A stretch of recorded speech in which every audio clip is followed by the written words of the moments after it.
আপুনি বাৰু এখন বেটাৰী চালিত 4 চকীয়া বা 2 চকীয়া লোৱাৰ কথা চিন্তা কৰি আছে নেকি? যদি আপোনাৰ তেনেকুৱা এটা পৰিকল্পনা আছে অথবা বেটাৰী চালিত এখন 4 চকীয়া বা 2 চকীয়া আপোনাৰ ঘৰত আছে, তেতিয়াহ'লে আপুনি দুটামান বিশেষ কথা জানি থোৱা উচিত আৰু মই আশা কৰিম আপুনি ভিডিঅ'টো স্কিপ নকৰিব।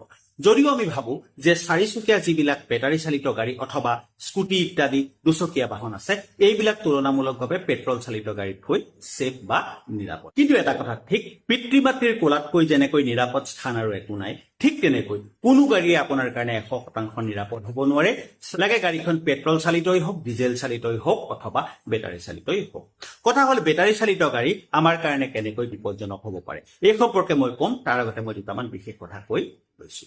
যিদিনাই নীতিন গাডকাৰী ডাঙৰীয়াই ঘোষণা কৰিছিল যে ভাৰতবৰ্ষত 100% ইথানল চালিত যান বাহন চলোৱা হ'ব, সেইদিনাৰ পৰাই মানুহে পূৰ্বৰ পেট্ৰল ডিজেল চালিত গাড়ীবিলাক আঁতৰোৱাৰ কথা বহুতেই চিন্তা কৰিছিল। আৰু তেতিয়াই বহুতৰ মনত আহিছিল এটা কথা যে এইবাৰ আমি বেটাৰী চালিত গাড়ী ল'ম, কোনো ধৰণৰ আমাৰ সমস্যা নহয়। কিন্তু তাৰ মাজত আপুনি এটা কথা হয়তো লক্ষ্য কৰা নাই। কথাটো হ'ল এনেকুৱা যে বেটাৰী চালিত 4 চকীয়া অথবা 2 চকীয়াত যিটো লিথিয়াম আয়ন বেটাৰী থাকে, এই বেটাৰীটোত কেনেবাকৈ যদি অভাৰ হিটিং হৈ জুই লাগিবলৈ হয়, সেই জুই নিয়ন্ত্ৰণ কৰাটো বৰ সহজ কথা নহয়। বহু কেতিয়াবা এনেকুৱা পৰিস্থিতিও হয় যে এখন গাড়ী বা এখন স্কুটি নি সম্পূৰ্ণ পানীত ডুবাই দিবলগীয়া হয়। ধৰা হওক কিবা কাৰণত দুৰ্ভাগ্যবশতঃ আপোনাৰ কাৰখনত অথবা স্কুটিখনত ৰাস্তাতে জুই লাগি গ'ল, আপুনি তেতিয়া নিজৰ গাড়ীখন অথবা স্কুটিখনে দ পানীত পেলাই নিদিয়া পৰ্যন্ত সেই জুই নিৰ্বাপিত নহ'ব পাৰে।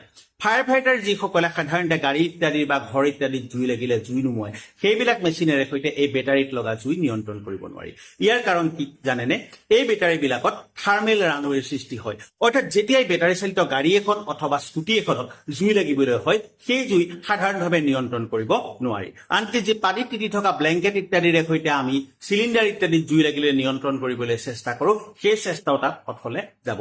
ইয়াৰ কাৰণ হ'ল যে যিবিলাক লিথিয়াম আয়ন বেটাৰী থাকে, এই বেটাৰীবিলাকে নিজেই অক্সিজেন সৃষ্টি কৰিব পাৰে। সাধাৰণতে আমাৰ যিবিলাক জুই লগা দেখা পোৱা যায়, সেই জুইবিলাকৰ পৰা অক্সিজেনৰ সংযোগ যদি কৰ্তন কৰি দিয়া, অৰ্থাৎ ডাঠ কাপোৰেৰে যদি সেই জুই ঢাকি দিয়া হয় অথবা তালৈ অক্সিজেন যোৱাৰ ৰাস্তাবিলাক বন্ধ কৰি দিয়া হয় অথবা খুব বেছিকৈ পানী মাৰি দিয়া হয়, তেতিয়াহ'লে সেই জুই নিৰ্বাপিত হয়। কিন্তু লিথিয়াম আয়ন বেটাৰীৰ ক্ষেত্ৰত এই কথাটো একেবাৰে প্ৰযোজ্য নহয়। ইতিমধ্যে মই কৈছোৱেই, লিথিয়াম আয়ন বেটাৰীবিলাকে জুই লগাৰ সময়ত সি নিজেই অক্সিজেন প্ৰডিউচ কৰিব পাৰে আৰু ফলস্বৰূপে সেই জুই নিয়ন্ত্ৰণ কৰা প্ৰায় অসম্ভৱৰ নিচিনাই হৈ পৰে। সেইবাবে লিথিয়াম আয়ন বেটাৰীত যদি কেতিয়াবা জুই লাগে, মানুহ অন্ততঃ 100 ফুট দূৰলৈ আঁতৰি যাব লাগে, কাৰণ তাৰ পৰা অত্যন্ত ভয়াৱহ কিছুমান গেছ নিৰ্গমন হ'ব পাৰে অথবা আপোনাৰ গালৈ লিকুইড ইত্যাদি অৰ্থাৎ জুলীয়া বস্তু ইত্যাদি বেটাৰীৰ ভিতৰত ছিটিকি পৰিব পাৰে, যাৰ ফলত আপোনাৰ ভয়ংকৰ অপকাৰ হ'ব পাৰে।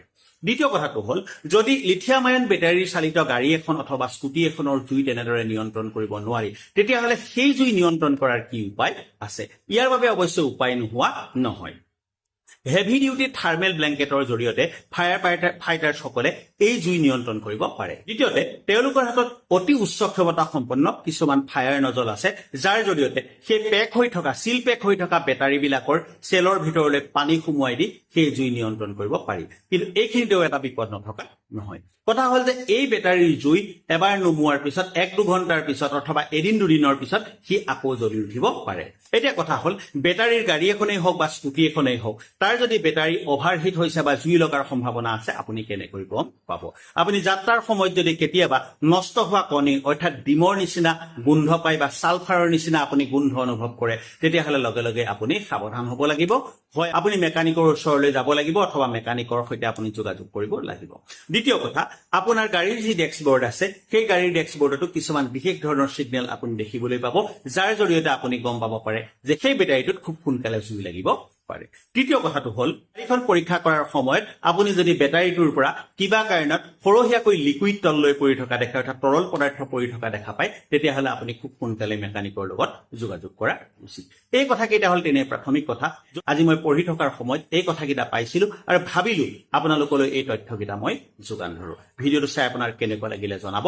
আৰু আমি সাধাৰণতে এনেকুৱা ধৰণৰ কিছুমান ভিডিঅ' প্ৰস্তুত কৰি থাকো, যিবিলাক ভিডিঅ'ৰ জৰিয়তে সমাজৰ কিবা নহয় কিবা এটা উপকাৰ হয়। যদি আপোনাৰ কোনো অসুবিধা নহয়, আপুনি ভিডিঅ'টো শ্বেয়াৰ কৰি দিব।